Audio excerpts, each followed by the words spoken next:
இன்றைக்கி நம்ம வஞ்சரம் மீன் ஃப்ரை எப்படி பண்ணுறதுன்னு பார்க்கலாம். அதுக்கு தேவையான பொருட்கள் என்னன்னு பார்க்கலாம். முதல்ல நான் மீன் நல்லா வாஷ் பண்ணி எடுத்து வச்சுருக்கேன். அதுக்கப்புறம் இந்த ஸ்பைசஸ் எல்லாம் எடுத்து வச்சுருக்கேன். நான் என்னென்னு உங்களுக்கு சொல்கிறேன்.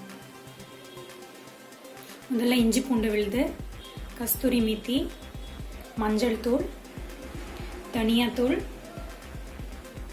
மீன் மசாலா, ரெட் சில்லி பவுடர். இப்போ இதெல்லாம் ஒவ்வொன்றா ஆட் பண்ணி எப்படி மிக்ஸ் பண்ணுறதுன்னு பார்க்கலாம்.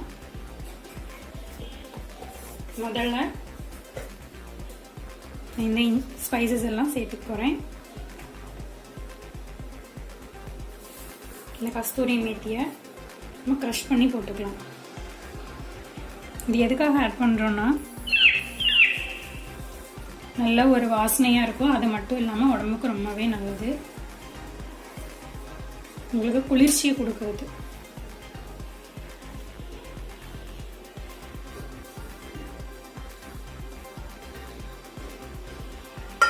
இதோட கொஞ்சம்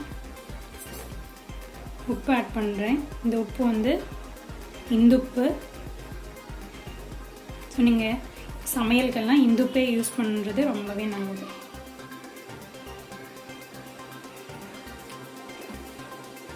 அதுக்கப்புறம் கொஞ்சம் கார்ன்ஃப்ளவர் ஆட் பண்ணுறேன்.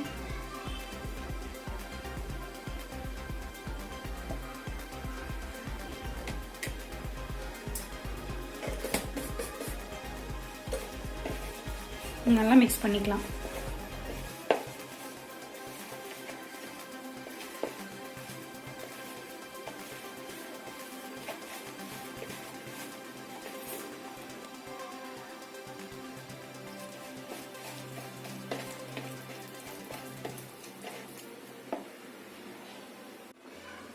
ஓகே, இப்போ இந்த மசாலா ரெடி ஆகிடுச்சு. நம்ம இதில் ஒவ்வொன்றா மீனில் அப்ளை பண்ணிக்கலாம்.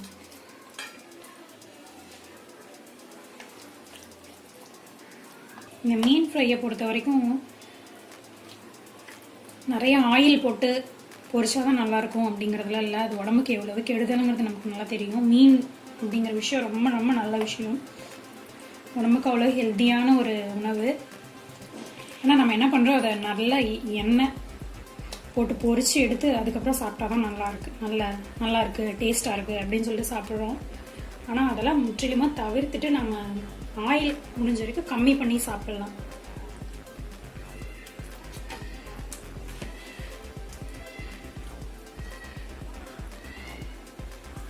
பாருங்க, நான் நல்லா மீனில் அப்ளை பண்ணிட்டேன்.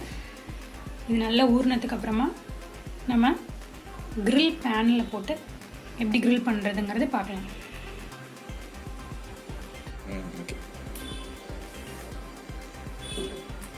நம்ம இந்த மேரினேட் பண்ணி வச்சுருந்த ஃபிஷ்ஷு நல்லா மேரினேட் ஆகிடுச்சு 2 hours. இப்போ நம்ம கிரில் பேனில் போட்டு இதை கிரில் பண்ண போகிறோம். நான் இதில் கொஞ்சம் கடலை எண்ணெய் யூஸ் பண்ணுறேன். சும்மா கொஞ்சமாக லைட்டாக, அதிகமாக தேவையில்லை. இந்த கிரில் பேனை நம்ம எதுக்கு யூஸ் பண்ணுறோம் அப்படின்னா ஆயில் கம்மி பண்ணுறதுக்காக தான். ரொம்பவே கொஞ்சமாக யூஸ் பண்ணி நம்ம இதை கிரில் பண்ண போகிறோம்.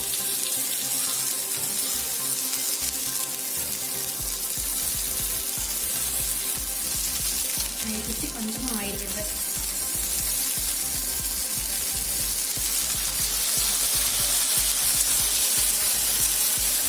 அடுப்பை மீடியம் ஃப்ளேமில் வச்சுக்கிறேன். வச்சுட்டு எனக்கு கிரில் பண்ணுறேன்.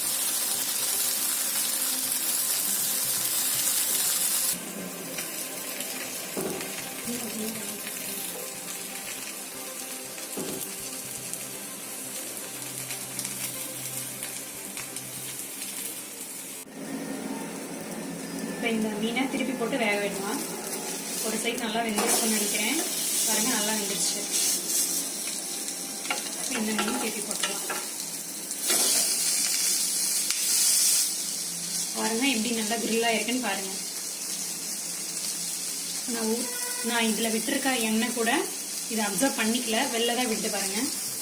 ஸோ இதுக்கு என்னென்னா, இந்த கிரில் பேனை பொறுத்த வரைக்கும் நம்ம ஆயிலே இல்லாமல் ஃபுட்டை சமைக்க முடியும். ஹெல்தியான ஃபுட்டாக சமைக்க முடியும்.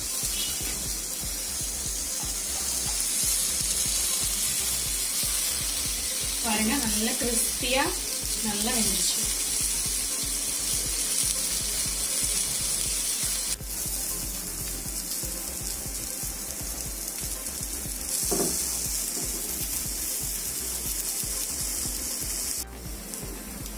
இப்போ இந்த மீன் இப்போ ரெடி ஆயிடுச்சு பாருங்க. 2 பக்கமும் நல்லா கிரில் ஆயிடுச்சு.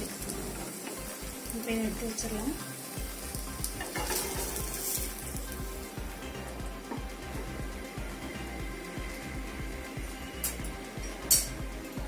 இந்த மீன் வந்து வஞ்சர மீன் நான் இன்றைக்கி யூஸ் பண்ணி பொரிச்சிருக்கேன். இந்த வஞ்சர மீனில் வந்து முள்ளே இருக்காது, நடு முள் மட்டும்தான் இருக்கும், வேறு முள்ளே இருக்காது. அதனால குழந்தைங்களுக்கு நீங்கள் தாராளமாக கொடுக்கலாம். இப்போ வஞ்சரம் கிரில் ஃப்ரை ரெடி ஆகிடுச்சு. இந்த சாப்பிட்றதுக்கு வந்து ரொம்பவே நல்லாயிருக்கும். நீங்களும் வீட்டில் ட்ரை பண்ணி சாப்பிட்டு பாருங்கள். ஓகே, மீன் பிரியர்கள் டீப் ஃப்ரை பண்ணாமல் இந்த மாதிரி லைட்டான ஆயில் போட்டு நீங்கள் ஃப்ரை பண்ணி சாப்பிடுங்க. கிரில் பேன்லேயோ இல்லை தோசைக்கல்லையோ, நம்ம நார்மலாக வைக்கிற தோசைக்கல்லையே நீங்கள் லெஸ் ஆயில் யூஸ் பண்ணி இந்த மாதிரி ஃப்ரை பண்ணி சாப்பிட்டா ரொம்பவே நல்லாயிருக்கும். இதை நீங்களும் ட்ரை பண்ணி பாருங்கள். தேங்க்யூ.